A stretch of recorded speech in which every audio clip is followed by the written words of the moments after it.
চূড়ান্তভাবে আমরা সচিবালয় ঘেরাও করতে যাব কাফনের কাফুর পরে। আমাদের সাথে থাকবেন, আমাদের শহীদের পরিবার থাকবে না হতরা। আজকে তো আমাদেরও তাহলে বলতে হচ্ছে এই সরকারের লেজিটিমেসি কি। এই সরকারের এতদিন ধরে বলেছি তার একমাত্র বৈধতা জুলাইয়ের হাজারো শহীদের রক্ত, হাজারো পঙ্গু, হাজারো অন্ধ। আমি এই মাত্র আমার ফোনে এসেছে, আপনাদেরকে আপনার সাংবাদিক বন্ধুরা চাইলে আপনাদেরকে দেখাতে পারবো। আমাদের এক আহত ভাই যার বাংলাদেশে চিকিৎসা হয় নাই, এখন সে থাইল্যান্ডে চিকিৎসাধীন আছেন। আমরা ফেসবুকে পোস্ট দিয়েছি যে আমাদের 1000 মাত্র মানুষ লাগবে, চূড়ান্তভাবে আমরা সচিবালয় ঘেরাও করতে যাব কাফনের কাফুর পরে। আমাদের সাথে থাকবেন, আমাদের শহীদের পরিবার থাকবে না হতরা। আমরা চূড়ান্ত একটা ডাক দিতে চাই। আপনি ভাবেন, সে এখন থাইল্যান্ডে চিকিৎসাধীন। সে আমাকে হোয়াটসঅ্যাপ ইনবক্স করেছে, ভাই আমি 1 সপ্তাহের মধ্যে থাইল্যান্ড থেকে চিকিৎসা নিয়ে ফিরবো। আল্লাহ হয়তো আমার জীবনটা নেয় নাই, আমি চূড়ান্তভাবে শহীদ হওয়ার জন্য।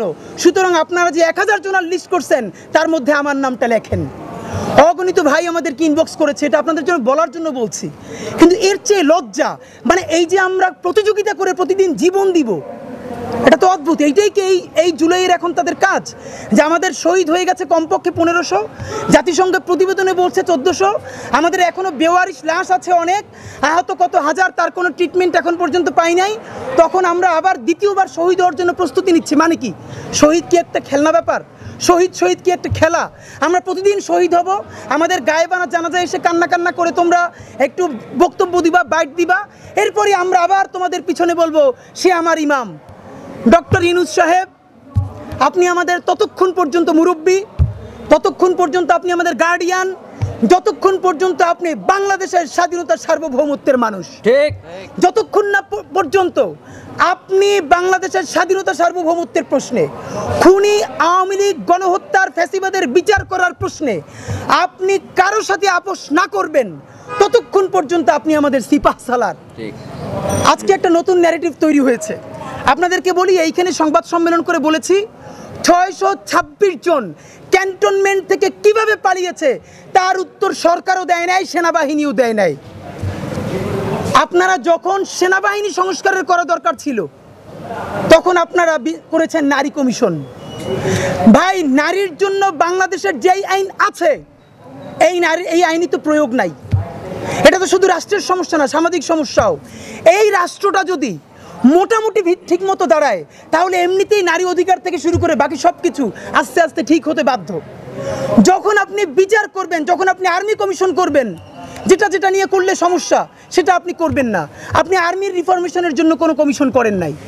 626 জন, কে কত কোটি টাকা নিয়ে, আর্মির কোন কর্নেল, কোন লেফটেন্যান্ট, কোন ব্রিগেডিয়ার জেনারেল কত কোটি টাকা পেয়েছে, কোনো হিসাব হয় নাই।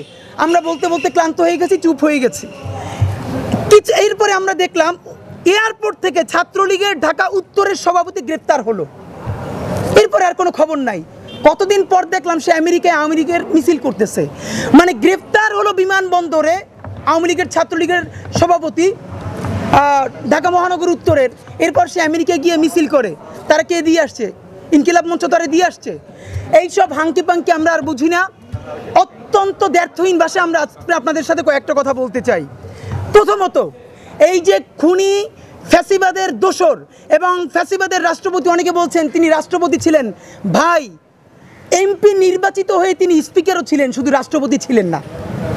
রাষ্ট্রপতি এমপি হয়ে, সংসদ সদস্য হয়ে, স্পিকার হয়ে তারপরে তিনি রাষ্ট্রপতি হয়েছেন। প্রত্যেকটা, এই যে মানুষকে গণহত্যা করা হয়েছে, এর লেজিটিমেসি চূড়ান্ত কার হাত ধরে গেছে? যাদেরকে শাহবাগীপনার মধ্য দিয়ে ফাঁসি দেওয়া হয়েছে, কার স্বাক্ষরের মধ্য দিয়ে গেছে? তার নামে এখন পর্যন্ত পত্রিকা আজকে রিপোর্ট করেছে, মূলধারা গণমাধ্যম বলেছে তার নামে হত্যা মামলাও আছে। হত্যা মামলা নিয়ে ফ্যাসিবাদের আইকন রাষ্ট্রপতি হামিদ কি করে ছাড়তে পারে ক্ষমতা, বাংলাদেশ ছাড়তে পারে?